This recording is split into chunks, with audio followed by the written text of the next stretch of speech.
देखिए हाँ GCS score, ठीक है। जी जीसीएस का पहले फुल फॉर्म होता है ग्लासगो कोमा स्केल, ठीक। जी अब इसमें 3 चीज़ आता है, ठीक। हमारे बिहार में तो इसको नॉर्मल याद करते हैं कैसे, बिहार में वोटिंग मशीन होता है, उसका नाम है ईवीएम, ठीक। जी इसलिए याद करते हैं। इसमें EVM, E for eye, V for verbal, M for motor, ठीक है। जी तो इसमें इस सब का अगर फुल स्कोर होता है तो E4 होता है, M5 होता है और V6 होता है, ठीक। आप जानते हैं कि कैसे कैसे होता है स्कोर इसमें, ठीक। अभी आई है, ठीक है।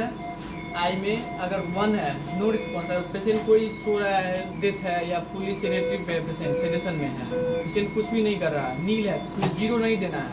इसमें पहला बात कि 0 अगर पेशेंट डेड भी है तो 0 नहीं देना है, इसमें कम से कम 1 देना ही है, ठीक है। तो पेशेंट कुछ भी रिस्पॉन्स नहीं कर रहा है फिर भी 1 देना है, ठीक। और अगर पेशेंट को पेन दे रहे हैं, अगर चीटी काट रहे हैं तो उसका अगर आँख खोल रहा है तो उसको देना है 2, ठीक। टू स्पीच, अगर पेशेंट को बोल रहे हैं कि आँख खोलिए और वो आँख खोल रहा है तो उसको 3 देना है, ठीक। और स्पॉन्टेनियसली अगर हम पेशेंट के आसपास गए, उसको आहट महसूस भी होता है और आँख खोले, जैसे हम लोग जनरल आदमी आँख खोल लेते हैं तो कोई आहट से उसको 4 देना है, ठीक।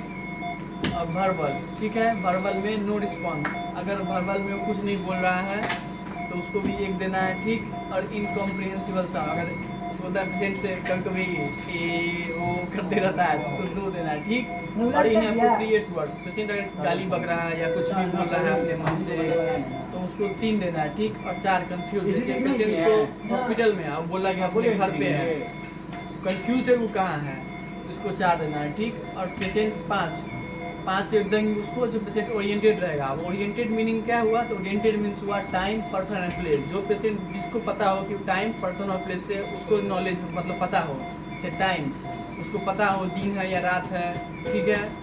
और उसके बाद पर्सन, उसको पता हो वो कौन है, हम कौन है। उसके बाद प्लेस, कहाँ है वो, हॉस्पिटल में है, घर पर है। अगर फुली ये सब जान रहा है वो तो उसको 5 देंगे, यानी पेशेंट ओरिएंटेड है, ठीक है। अब आ गए हम लोग मोटर में। तो मोटर में भी नो रिस्पॉन्स, अगर पेशेंट फुल्ली कुछ भी रिस्पॉन्स नहीं है पेशेंट का फिर भी उसको 1 देंगे, ठीक। और एबनॉर्मल एक्सटेंशन, पेशेंट थोड़ा भी पैर भी हिला उला रहा है तो उसको एबनॉर्मल एक्सटेंशन होगा, यानी 2 देंगे, ठीक है। थर्ड, एबनॉर्मल फ्लेक्शन, अगर पेशेंट आँख मोड़ रहा है, पैर मोड़ रहा है तो उसको 3 देंगे। और 4, flex to withdraw from pain, ठीक है। अगर उसको पेन दे रहे हैं, चीटी काट रहे हैं तो उसको 4 देंगे, ठीक। और मूव्स टू लोकलाइज पेन, किसी को चीटी काट रहे हैं, बिट्ठू दे रहे हैं इसमें भी, तो उसको लोकल जगह पे, जैसे हाथ में तो हाथ खींच रहा है, पैर में तो पैर खींच रहा है तो उसको 5 देंगे, ठीक। और 6, ओबेस कमांड, इसमें आपका कमांड फॉलो कर रहा है पेशेंट, यानी उसको बोल रहे हैं हाथ उठाइए, पैर उठाइए, आँख खोलिए, आँख बंद कीजिए, तो उसको 6 देंगे। अगर पूरा का पूरा स्कोर हो तो 15 देंगे, ठीक है। इसके भी 3 क्लासिफिकेशन होता है, माइल्ड, मॉडरेट, सीवियर, ठीक है। अगर सीवियर में पेशेंट है तो 3 से 8 स्कोर रहता है, और उसके बाद माइल्ड में है तो 3 से 12, ठीक है। और मॉडरेट है तो उसमें रहेगा 13 से 15 के बीच, ठीक है। अगर पेशेंट आपका फुल्ली फाइन है, फुल्ली एकदम सही है, डिस्चार्ज लाइक पेशेंट है तो उसको 15 स्कोर देंगे, ठीक है। Thank you.